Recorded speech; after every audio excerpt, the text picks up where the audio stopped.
Hey guys, welcome back to my channel. It's been a minute. I wanted to kind of come on here and actually share this new series that I'm thinking about starting. So as you can kind of tell in the title of this video, I wanted to talk about basically the journey to the real self, which it sounds so cliche, but it's actually legitimately what I've been working on for, I would say this year, but I've been working on it for a while. And it's taken me a long time to get to this point because I am definitely an overthinker, and when I try to kind of go after something, take action to achieve a certain goal, I freeze entirely. I go into this like state of paralysis because I'm overthinking so much. But I definitely didn't know, like I simply just didn't know what loving myself looks like. I can confidently say I had low self-love, low self-esteem. I was a very insecure person. I did beat myself up constantly. By beating myself up, for some reason I'm doing the wrong that I did justice, basically. And yeah, just plain and simple, a lot of my behaviors were just a result of a lot of healing that I had to do. So now I would say that this year I've made a lot of progress. Basically now understanding what taking care of myself looks like, what self-love looks like. I feel like I'm controlling my overthinking a lot better. I'm rationalizing things a lot more than before. And as a result, I'm not constantly in this state of like paralysis. I feel more confident to take more action. So now I definitely beat myself up less. And even if I kind of have that temptation to, like I feel bad about something that I did, like if I get scolded on for a mistake that I made at work, I would just kind of try not to hold on to it. I would I don't know how to explain it. Like when you beat yourself up, you kind of want to hold on to it so tightly, and when in the back of your mind, you're kind of telling yourself, no, just let it go. It's not a big deal. You're still like, no, I'm gonna punish myself. But I'm able to do that less, basically. And it's like, I'm kind of able to go from this to like this. Does that make any sense? And just in general, I feel like I am definitely on the right path to healing. Obviously, there's a lot that I still need to work on, but I feel like I'm on the right path. I debated on whether to share this for the longest time, and I really wanted to because I know that there are a lot of people that struggle with the same things that I do, even though I felt really alone in this. Also, just the fact that it wasn't related to my music content, basically. I kind of articulated this question in my head, basically, which is asking myself, so like if you were able to be this sort of like mentor for your younger self, like your future self is this mentor for your younger self, what is the kind of person that your younger self would need in times of struggle?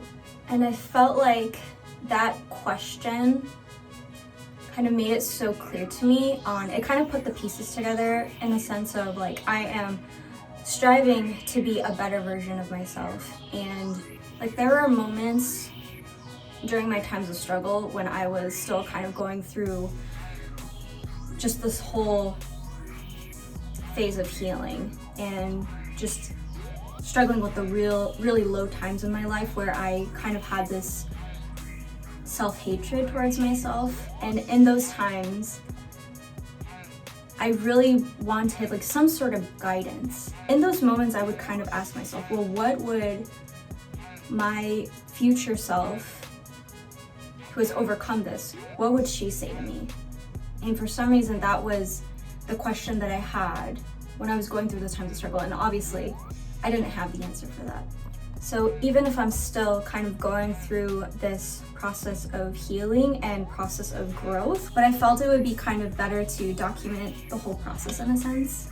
And also it would just simply help other people that are going through the same kinds of things. So that was when I really dove deep into YouTube in the sense of just finding people that I really look up to, because I didn't have like mentors like that in my life, or just like, you know, friends or family that would be able to give me the kind of advice that I was looking for. So I dove into YouTube and I just started kind of listening in on people that I really respect, and I think I really found success in that, especially this year. I paid more attention to the content that I'm constantly listening to, and I feel like things started to click for me in a sense. And I will go into like kind of the detailed stuff in future videos, because if I went into all of that in this video, it would be really long. For the longest time, I had this desire to help people, and that was something that has always been a passion of mine, and that's kind of why I always enjoyed customer service, because I felt like I was making a difference in people's lives, even if it was just for like a short time. Like when I would go deeper into like, well, what kind of audience are you wanting to help? And there's so many ways that you can help people. And I got stuck on that question for such a long time, for years. And that is kind of when I made this realization recently, like I mentioned, is just to share the kinds of changes that I'm making in my life, the kind of journey that I'm going through, so that it would, in a sense, be kind of helping people that are my younger self, like helping the little me's out there in the world, even in the smallest way possible. So obviously I'll still put out music content. It's just that a lot of stuff with YouTube has changed as of recently, and I definitely felt it actually in the very last video that I posted. I posted it on Instagram, which that was fine, but when I tried to post it on YouTube and TikTok, like it completely blocked the content, so I couldn't even upload it. I couldn't even publish it. So I think the main thing I'll be doing is just posting my own music.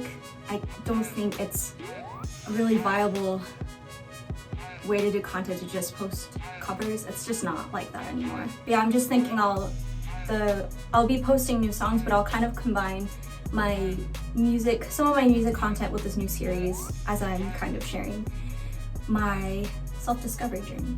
It might take some time for me to make the next video, because I am still processing a lot with my day job, but I think the biggest thing is I'm actually moving to a new apartment, because my current apartment is like 16 square meters. I don't know how much it would be in feet. I live in Japan, so I don't know feet, even though I lived in America for a while, and my dad's American, sorry again. And so there's like no built-in closet, people like peeking through the window to look into my room. Yeah, that's a thing. And just because of such a tight space, and I don't have any storage space, I have to be really creative and inventive on how I use my space. There's like literally no space to film. But yeah, I'm literally filming in my bathroom. Anyways, I have like so much stuff I want to talk about. I have a lot of ideas, but I'm gonna save it for another video. So yeah, just thank you guys so much for watching. I feel like it would be cool if you guys commented down below, who do you want to become? And if you have like any questions or just anything you'd like to share, feel free to post that in the comments below. And I hope that this will be kind of a safe space for everyone to feel included, like they're not alone in whatever process they're going through. And I'll do my best to respond to all the comments and read them. So for now, that's the video for today, and I'll see you in the next one. Bye!